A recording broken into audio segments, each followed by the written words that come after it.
Dízimo e os caminhos da sustentabilidade. Esse é o tema que você vai ver hoje aqui no podcast da revista Paróquias. E o meu convidado de hoje é o Aristides Madureira. Ele que é diretor da editora A Partilha, um dos mais conceituados especialistas nos temas ligados à gestão eclesial e práticas pastorais.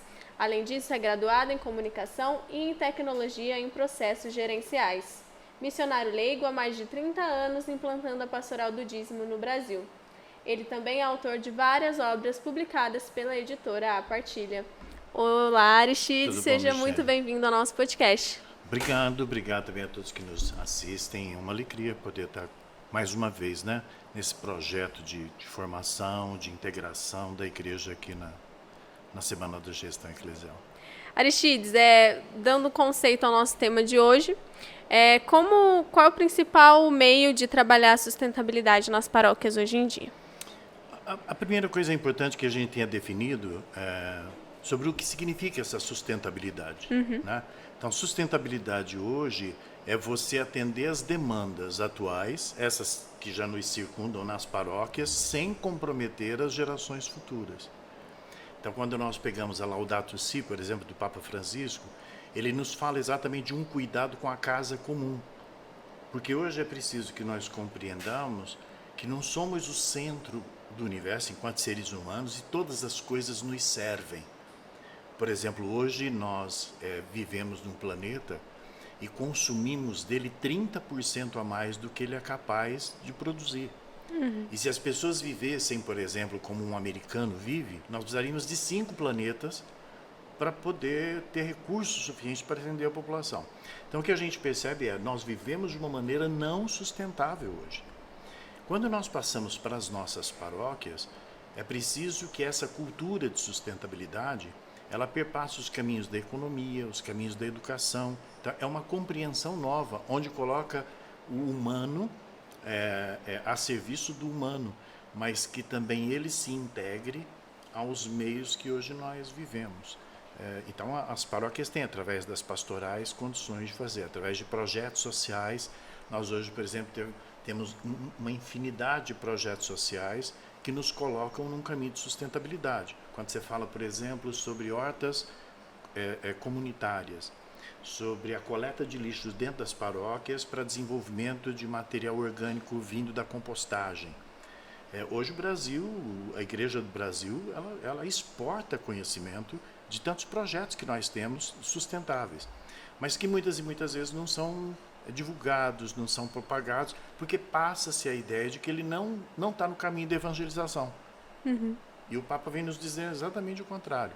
Quando nós cuidamos do meio ambiente, também nós estamos evangelizando. Porque evangelizar é você iluminar a realidade com a luz da palavra de Deus. Então, a realidade que nós vivemos hoje exige essa sobrevivência. Se continuarmos do jeito que está, nós vamos nos autodestruir. E qual que é o papel da pastoral do dízimo na implantação dessa sustentabilidade? É exatamente de oportunizar.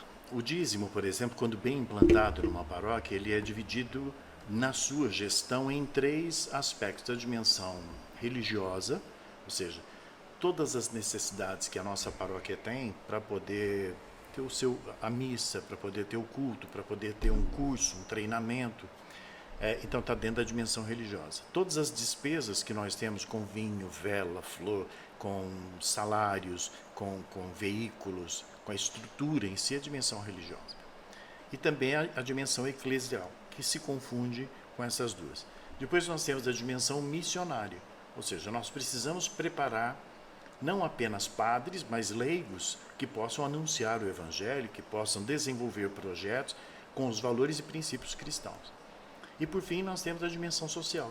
Então, na dimensão social, que hoje é muito pouco trabalhado, só para você ter uma ideia, o que seria o ideal na gestão do dízimo numa paróquia para que todas essas dimensões fossem contempladas? Aproximadamente 30% dos recursos destinados a cada um. Mas hoje não funciona assim. A dimensão social numa paróquia, em média, ela está sendo orçada em 1%, 2%. E muitas vezes a dimensão religiosa, que é estrutural, é 70%, 80%. Então, nós precisamos de uma gestão mais inteligente para podermos, de fato, dizer que funciona. Aí sim nós teremos recursos para viabilizarmos projetos. Vou dar um exemplo que acontece num projeto chamado Caena, em Salvador, com o Frei Rogério. Ele tem um grupo de empresários mobilizados pela paróquia, que organiza todo esse staff. Eles estão trabalhando com pessoas de comunidades mais empobrecidas, comunidades de favela. E lá eles têm um projeto em que esses empresários acompanham pequenos empreendedores ou novos empreendedores. Eles passam por um treinamento, eles apresentam então para esse grupo de empresários vários projetos. Aquele que for eleito, ele é bancado, financiado pelo empresário, até que aquele negócio esteja caminhando com as pernas próprias. Ou seja, você promove um bem-estar para a família daquelas pessoas que estão envolvidas, você gera emprego, você tira as pessoas do ostracismo e dá a elas uma oportunidade de inserção na sociedade de uma maneira melhor. Então são projetos como esse, financiados pela Pastoral do Dízimo, encabeçados de uma maneira evangélica também, que vão causar uma transformação social para a gente hoje. Bacana. E como que a igreja pode auxiliar, né, nessa questão da sustentabilidade para que as gerações futuras sintam um impacto positivo disso? Acho que a primeira coisa que nós precisamos fazer enquanto homens de igreja, enquanto igreja, é trabalharmos a desconstrução, sobretudo porque nós talvez tenhamos sido os originários dessa ideia de que Deus cria todas as coisas e dá para o homem explorar. E o Papa vem nos trazendo uma outra dinâmica. Diz, olha, a terra tem uma inteligência, as plantas têm uma inteligência, os animais têm uma... Nós precisamos respeitar essas inteligências. Sim. É o que hoje a gente vai chamar de ecosofia. É uma ciência que salva a humanidade da sua própria destruição. Ela implica na capacidade que nós temos de um contato com essas diferentes inteligências, nos integrarmos ela. Por isso o Papa fala sobre uma relação integral do homem. Né? Não é mais um planeta que me serve, mas nós nos envolvemos. Enquanto um aspecto fala sobre a egosofia, que coloca o homem acima de tudo, o sistema ego e o sistema eco, né? O ego, ele coloca o homem acima de todas as coisas. Na ecosofia, ele envolve o homem no meio disso, ele é mais um. Então a igreja tem hoje esse papel de trabalhar essa nova consciência, esse novo despertar espiritual. E esse período da pandemia, por exemplo, foi uma prova disso. Por exemplo, na história, historicamente falando, há 2021 anos que a humanidade busca resposta às suas angústias na igreja. E para tudo. Desde uma unha encravada a um problema de casamento. Né? Quando nós tivemos, por exemplo, historicamente, a peste negra, a varíola, essas coisas todas, a igreja cometeu erros assombrosos em busca de resolver aquele problema, mas porque ela não tinha o domínio da ciência. O que acontece nesse momento histórico com a pandemia? O Papa se senta enquanto igreja e bota a igreja para dialogar com a ciência. Diz, olha, nós não podemos colocar em risco a vida daqueles que nós amamos e que constituem o corpo místico de Cristo. Então o que nós vamos fazer? Nós fechamos a porta de onde se aglomera, mas abrimos em cada lar cristão a possibilidade de ali ter uma igreja. Então quando o Papa rasga a Praça São Pedro, em março de 2020, na bênção Urbis, não é isso? Ele carrega na igreja toda a humanidade católica. E ele determina então isso. Agora nós vamos, enquanto espaço sagrado está fechado, mas se abre então nos lares a possibilidade de que sejamos de fato católicos. Então essa postura muda o nosso jeito de estar inserido na sociedade enquanto católico. Aquela ideia antiga de que nós somos os detentores absolutos da verdade e que as pessoas é quem devem nos procurar na igreja, ficou obsoleta. Por isso o Papa vem falando de uma igreja em saída e de promover o encontro das pessoas com o acontecimento Jesus de Nazaré. Então todo esse momento que nós estamos vivendo de igreja é um momento profético. O Papa escreveu a Laudato Si e a Fratelli Tutti praticamente pouco antes da pandemia acontecer. Mas se você pegar o potencial profético dele, é assombroso. É como se o Papa estivesse enxergando coisas que nós ainda não estávamos conseguindo enxergar. Muito bacana e muito sensível também, né, a sua fala. Porque envolve muita coisa. A Pastoral do Dízimo, Ela é importante nesse contexto todo, porque assim, uma paróquia, ela tem uma atividade fim absoluta, que é evangelizar. Ela não existe para outra coisa. Quando uma paróquia é constituída, o papel dela é evangelizar. E o que é evangelizar hoje? É fazer com que as pessoas tenham um encontro com esse mistério de Jesus. A partir desse encontro, ela ingresse num caminho de conversão. Então, esse caminho de conversão exige dela também uma postura diferente, um assumir um compromisso de transformação social. Isso se dá através das pastorais. Mas para que isso aconteça, você tem que ter atividade meio. Alocação de recursos, contabilidade, o departamento jurídico, tem toda essa parte burocrática. A pastoral do dízimo é a única pastoral que ela atua tanto no cenário da atividade meio quanto na atividade fim. Quando ela aloca recursos, atividade meio. Mas quando ela conscientiza sobre a espiritualidade solidária, atividade fim. Então, por isso a pastoral do dízimo é tão importante. Para poder integrar o CPP, que nós estamos trabalhando aqui na semana também, né? O coordenador de pastorais paroquiais, com o Conselho Econômico, que é o Economato. Então, o que faz a fusão desses dois é a pastoral do dízimo. Então, quando compreendido isso, aí muda tudo. Aí a distribuição dos recursos, a maneira de administrar muda. Então, esse é o grande momento da gente fazer isso. Hoje em dia muito se fala, né, de ferramentas digitais, redes sociais. Como que esse assunto pode ser trabalhado nessas diferentes redes? Porque é tão complexo, tudo isso que a gente está falando, você tem que envolver com tantas frentes, você tem que dialogar com crianças, com adolescentes, com jovens, você tem que trazer... Vamos pegar um exemplo. Quando a gente tenta introduzir um sistema de recebimento do dízimo através de aplicativo ou através de maquininha, muita gente é contra e a primeira coisa que fala assim, não, isso é do capeta. Isso é o diabo entrando para dentro da igreja. Isso é transformar a igreja em vendilhões do templo. É ser mercantilista demais. No fundo, quem fala isso tem medo da tecnologia. E aí é fácil da gente entender por que no dízimo isso acontece. Porque 70% dos nossos dizimistas têm mais de 60 anos. São aquelas pessoas que têm dificuldade, por exemplo, de ver o Facebook, de abrir um e-mail, e que fica o tempo todo pedindo para o neto, faz isso aqui para a avó, faz isso aqui para o vô. Você entendeu? Sim. Então, quando falam para ele que ele vai ter que contribuir com o dízimo através de uma maquininha, aquilo já assusta ele. Então, o que nós podemos fazer? Vamos dar um treinamento. Vamos dar um curso de inclusão digital para idosos. Quando isso acontecer, os aplicativos passam a ser mais aceitos. E aí nós começamos a ter à disposição e no funcionamento paroquial a possibilidade de termos aplicativos, de termos plataformas de CRM, ou seja, você vai saber quem são essas pessoas, aonde elas estão. Nós estamos vivendo um período sinodal. A igreja sinodal significa caminharmos juntos. E o que o Papa nos pede é para que nós tenhamos ouvidos, para ouvir o povo. Na realidade, ele como que conclama Gaudium et Spes, de 8 de dezembro de 1965, quando se fala sobre viver as alegrias e esperanças de um povo. Para que isso aconteça, eu preciso ouvir o povo, caminhar com o povo. Então, atualmente é a mesma coisa. Qual é o clamor da juventude? As nossas paróquias, no modelo que são hoje, elas conseguem dialogar com os jovens? Porque eles já estão vivendo no metaverso, não é?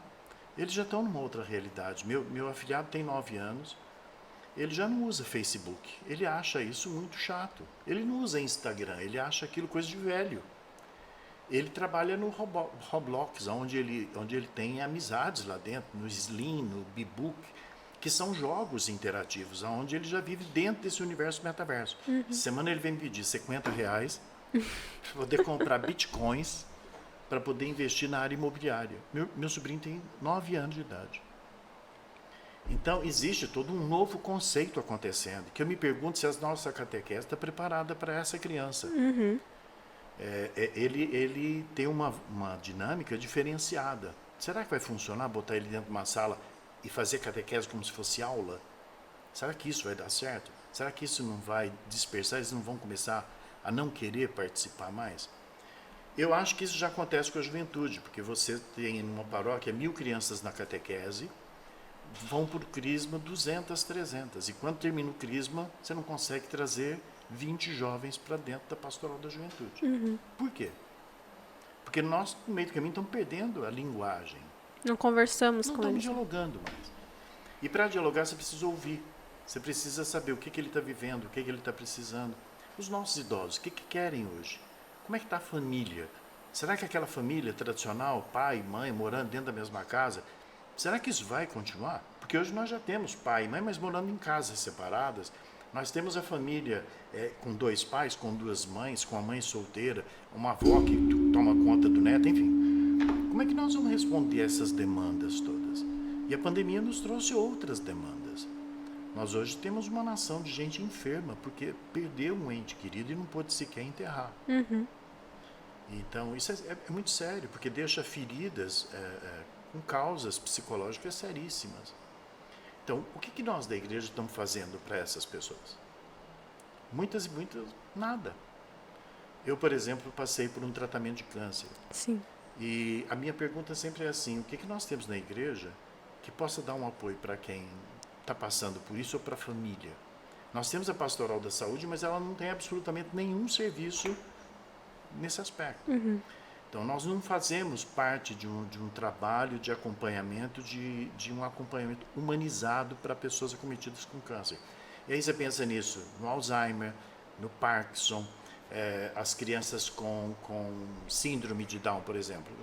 É comprovado que elas interagem, elas ensinam, elas aprendem. Por que nós não temos uma catequese específica voltada para isso? Então, essas coisas todas necessitam de amparo tecnológico, para integrar essas linguagens todas, para podermos ouvir essas coisas todas. A Ovis, por exemplo, ela traz isso, porque você entra para a paróquia para batizar seu filho e você abre para ela como se fosse um cadastro de existência cristã, que vai acompanhá-la até o momento da morte dela. Então, cada uma das plataformas vai facilitar tanto o padre como o gestor, mas como os coordenadores de pastorais, para poder manter esse contato de ouvir e enviar mensagem, de acolher problemas e solucionar problemas. Então, as plataformas são de extrema importância para isso. Mas os padres precisam entender, visualizar isso primeiro. A revista Paróquias, né, está lançando essa plataforma que visa mesmo integrar todas as pastorais para que elas conversem uma com as outras, né? Então, para você é de extrema importância essa integração. Nós não vamos ter condições de fazer igreja se não for assim. Da mesma maneira que, enquanto seres humanos, se continuarmos a tratar o planeta como estamos tratando, nós estamos indo de encontro à nossa destruição. Se a igreja não tiver uma postura de mudança, Michele, eu acho que nos próximos 20 anos nós vamos ter perdas sensíveis. Então, por exemplo, nós conseguimos imaginar hoje uma igreja sem microfone? De jeito nenhum. Nós conseguimos imaginar uma paróquia, por exemplo, sem ter um e-mail? Então, eram tecnologias ditas do capeta até pouco tempo atrás. Quando o cinema surgiu, se dizia que aquilo era do capeta, que a televisão, as antenas de televisão, eram os chifres do capeta. Olha quanta bobagem. Hoje nós temos TVs católicas, e aí? Então, nós precisamos acolher as tecnologias, vivê-las. E outra coisa, elas vêm para facilitar o nosso convívio e a introdução dessas novas gerações. Agora, os padres jovens estão mais antenados. Eu acho que nós vamos ter uma boa aceitação. Porque, até pelos motivos também, né, de que muitas pessoas ainda não têm acesso à internet, a essas plataformas digitais, e muitas preferem arquivos ainda, né, o básico, o papel, dentro da pasta, dentro da prateleira. Mas estamos vivendo em tempos que também questiona-se a sustentabilidade nas tecnologias, né? Claro. Já não é tempo mais de gastar com folhas, e a gente sabe o quanto isso impacta no meio ambiente. Então, também plataformas digitais, além de contribuir com a gestão da igreja, ela vem também para modificar aquilo que antes era usado, né, nas paróquias. Por exemplo, quando você precisa se deslocar para fazer uma reunião ou para comunicar alguma coisa, você está impactando o ambiente com o combustível que você está utilizando, com o desgaste do veículo, com o desgaste da pessoa, mas As tecnologias facilitam isso. Hoje, através de salas especiais, você dá treinamentos, você dá cursos, você faz reuniões. A economia é assombrosa. O impacto ambiental também é. Se nós pegarmos, por exemplo, que esse ano de isolamento social, nós tivemos em Veneza a possibilidade de ver algo que há mais de 100 anos não se via, que era um golfinho andando nas ruas de Águas de Veneza, ou seja, porque os cardumes voltaram, então os golfinhos vão atrás do cardume. E isso só foi possível porque os rios ficaram mais limpos por conta do desimpacto humano que teve naquele ano. Então, nós vamos precisar compreender que quando você desimpacta fisicamente alguns ambientes, nós vamos conseguir. Um outro aspecto também é assim, por exemplo, enquanto nós conversamos aqui, cientistas disponibilizam nas redes sociais aonde estão cardumes de baleias, jubarte. No Polo Norte, por exemplo, nós temos medidores de degelo em tempo real. Se a Amazônia estiver sendo queimada, não adianta nenhum presidente ficar falando que não queimou porque ela é úmida, porque os satélites estão fotografando aquilo. Os satélites hoje conseguem fazer isso em tempo real e dão essa informação em tempo real. Então, é o que nós falamos sobre a integração dos sujeitos nos ambientes e nos diferentes sujeitos inteligentes de conhecimento na sociedade a partir de tecnologias. Então, a paróquia também tem que fazer isso.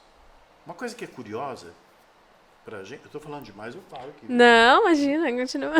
Uma coisa que é curiosa é assim, as redes sociais, elas fazem de tudo para nos manter dentro da rede. Quando você fica muito tempo longe do celular, ele inventa alguma coisa e te manda uma mensagem para você ir lá ver. E quando você vai... Hoje, em média, nós passamos de 3 horas e meia, 4 horas conectados. Quanto mais tempo nós ficarmos conectados, melhor para as redes sociais. Porque elas coletam dados nossos e vão jogando esses dados e transformam esses dados em algoritmos dentro de um Big Lake ou um Big Data, onde essas informações são armazenadas. Eu saí de Uberlândia, então a cada pedágio que eu saí, minha placa está registrada, o valor que eu paguei está registrado, essas informações estão registradas. Eu parei num posto e tomei um café com leite, paguei com cartão, eles sabem o que eu comi, que horas eu comi, em que posto eu comi. E essas informações são transformadas em pontos de interesse para diferentes empresas. Por exemplo, eu sou cliente de uma rede de hotel. Vou falar aqui para não vender o hotel. Mas quando eu passei por Taubaté, o fato de ter essa rede de hotel, imediatamente eu recebi assim, o Ips está com saudade de você, né? Eu recebi a mensagem. Eu falei assim, ô danação que é esse negócio, né? Porque eles já sabem que eu estou passando aqui por conta do rastreio do meu celular. Então, essas coisas todas acontecem todos os dias conosco. Mas nós da igreja não temos nenhuma informação dos nossos fiéis. Nenhuma informação sobre o que nós fazemos. Quando eu chego, por exemplo, para dar palestra, às vezes, numa paróquia ou numa diocese, eu pergunto, quantas crianças tem na catequese? Ninguém sabe responder. Quantas famílias recebem cesta básica daqui da paróquia? Um olha para a cara do outro para saber quem é que tem essa resposta. Então, olha que coisa delicada isso. Quantas pessoas são beneficiadas com a paróquia? Quantas famílias participam de celebrações todo final de semana? Nós não temos esses números. Se nós não temos esses números, parece que nós não nos interessamos pelas pessoas. E se eu não tenho interesse por essas pessoas, elas vão para onde elas sentirem que são acolhidas. Falta acolhimento aqui. Então, as plataformas, os sistemas digitais, a coleta de dados e informações, elas são importantes para que também nós possamos atender as demandas. Por exemplo, quando eu venho aqui para o seminário, eu falo com alguns padres. E eu pergunto para eles o que está doendo mais, onde é que está a nevralgia dele com o dízimo, ou na gestão, ou com relação às tecnologias. Baseado no que eles me falam, então eu preparo material para eles em cima disso. Eu estudo sobre aquilo.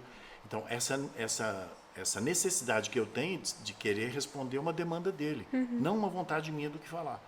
Então, no que eu estudo, para poder atender uma demanda dele, eu aprendo também com aquilo, me insiro num projeto que ele também vai se inserir. Então, acho que essa maneira de trabalhar é que eu acho que a paróquia precisaria ter hoje.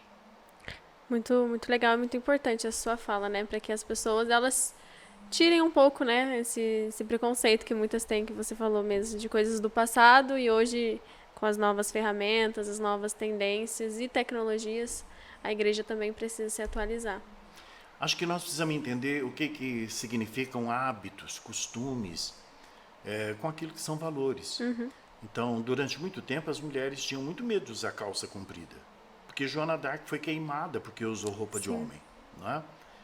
Mas quando a primeira mulher começou a usar calça comprida e aquilo foi ficando mais normal, hoje as pessoas vão para a missa e entram na fila da comunhão de calça comprida sem nenhum prejuízo de achar que vai para o inferno. Sim. Então, o que aconteceu? Aquilo deixou de ser pecado? Aquilo nunca foi.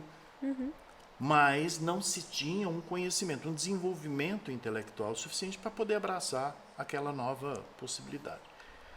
Então, isso aconteceu com todos os veículos de comunicação, com todas as tecnologias, né? Com todas as inovações. Então, a gente só... Eu me lembro quando falaram assim, o armazém vai acabar. Você, por exemplo, já não nasceu nessa época mais. Na época que eu nasci, tinha os armazéns dos bairros. Então a gente ia e comprava na carteirinha e pagava no final do mês. Mas tinha alguém que nos atendia. Até que alguém chegou e falou assim, agora vai ter um supermercado. O que é isso? Você entra, pega o produto e paga na saída. A gente falava assim, nossa, vão roubar esses produtos. Ou quando o banco lançou o caixa eletrônico. Não, ninguém vai fazer isso, porque hoje todo mundo faz, a gente faz do celular. Então, nós vamos assimilando essas tecnologias e a igreja precisa abraçar essas tecnologias que hoje favorecem. Então, você tem a OVS, você tem a Cúria Online, você tem a Servo Fiel, você tem hoje várias empresas católicas desenvolvendo facilitadores para que as paróquias possam fazer. O que eu particularmente gostaria que acontecesse é a integração. Que a OVS, por exemplo, trabalhasse integrada com outra que trabalha com financeiro, com outra que trabalha com contábil, e que isso construa uma comunidade, uma sociedade tecnológica, que eu acho que é também o desejo do Fábio, quando abre o leque, por exemplo, da OVS, abrangendo tantas coisas. Ele está aberto para essas parcerias. Então, eu acho que o momento também é esse, das unificações. Aliás, vocês estão de parabéns, a Revista Paróquia está de parabéns, Promocate, os eventos estão cada vez melhores. Eu acho que o trabalho de vocês é um trabalho futurista, profético. Acho que vocês estão à frente, atendendo a demandas que os padres nem sabem que têm ainda, mas que não demorarão a entender que vão precisar. Parabéns. Muito obrigada pelas palavras e também, né, vamos encerrar aqui a nossa conversa. Muito obrigada pela sua participação. Eu que agradeço. Conversa excelente, muito produtiva. Garanto que os nossos espectadores tiraram bons ensinamentos daqui hoje. E que a gente perca o medo das tecnologias, mas as abrace no intuito de tornarmos a vida mais humana. Muito obrigada, Aristides. Obrigada também a vocês que nos assistiram. Nos acompanhem por aqui. Vamos ter muitos podcasts ainda pela frente.